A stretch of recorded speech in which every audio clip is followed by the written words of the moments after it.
Yan, dito ako nagtatambay. Uupo-upo ako.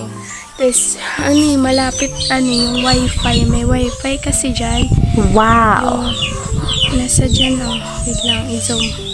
Yan, may wifi. Wifi is malapit sa school namin. Yan.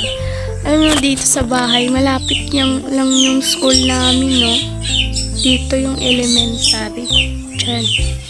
Tapos high school. Malapit lang. So, hindi ka na talaga maglalakad. Siyempre maglalakad. Hindi ka na sasakay ng tricycle kung na kasi. Uy, teka, lapit lang, boy. Kaya ngayon, gusto ko talaga dito na mag-aaral lang muna kasi malapit lang yung school. Siyempre.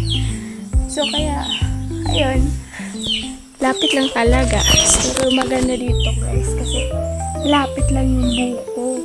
Yun, kapag gusto mong manguha, pwede na. So, ayan.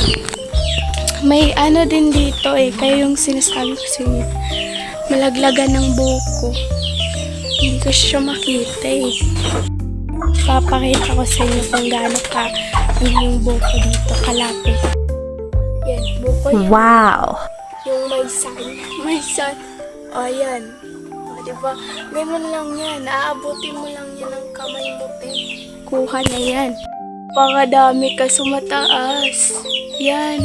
Gusto ko sanang umakit. Taas.